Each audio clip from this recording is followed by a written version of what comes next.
എല്ലാവർക്കും നമസ്കാരം. ഇന്ത്യ സ്വാതന്ത്ര്യം നേടിയിട്ട്, ബ്രിട്ടീഷുകാരിൽ നിന്ന് സ്വാതന്ത്ര്യം നേടിയിട്ട് 78 വർഷം പൂർത്തീകരിക്കുക. സന്തോഷകരമായ ഒരു ദിനമാണ്.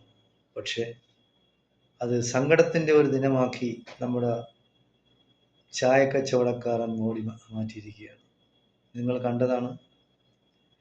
ഇന്ത്യയിലെ പെട്രോളിയം മന്ത്രാലയം ഒരു സ്വാതന്ത്ര്യദിന പോസ്റ്റർ ഇറക്കിയിട്ടുണ്ട്.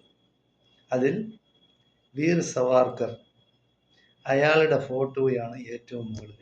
രണ്ടാമതായിട്ടാണ് ഇന്ത്യയുടെ രാഷ്ട്രപിതാവായ മഹാത്മാഗാന്ധിയുടെ ഫോട്ടോ ഉള്ളത്. നെഹ്റു ഇല്ല, സുഭാഷ് ചന്ദ്രബോസ് ഉണ്ട്. ഓക്കെ, എന്തായാലും ശരി, അവർക്ക്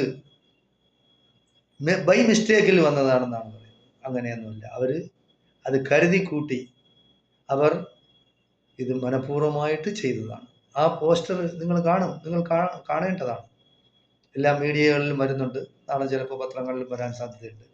എന്തായാലും ശരി, അപ്പോൾ ഇന്ത്യൻ സ്വാതന്ത്ര്യ സമരത്തെ തന്നെ ആക്ഷേപിക്കുന്ന, അപമാനിക്കുന്ന തരത്തിലുള്ള പ്രവൃത്തികളാണ് മോഡിയും കൂട്ടരും ചെയ്തുകൊണ്ടിരിക്കുന്നത്. നമ്മുടെ രാഷ്ട്രപിതാവിനെ വെടിവെച്ചു കൊന്ന ആരാണ്? നാഥുറാം വിനായക് ഗോഡ്സെ, RSSകാരനായിരുന്നു.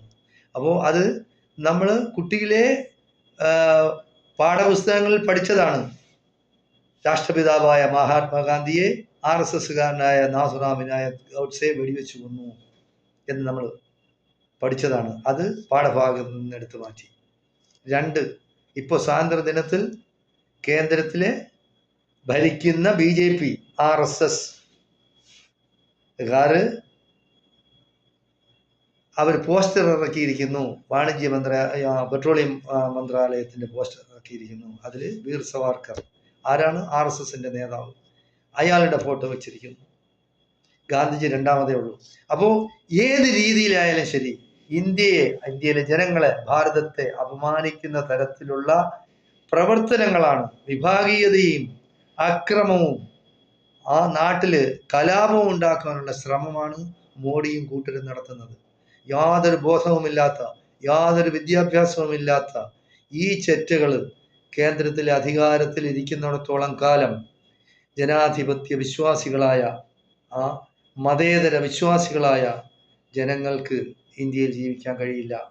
നമ്മൾ ബ്രിട്ടീഷുകാരിൽ നിന്ന് സ്വാതന്ത്ര്യം നേടി ഏകദേശം 12 മില്യൺ 1 കോടി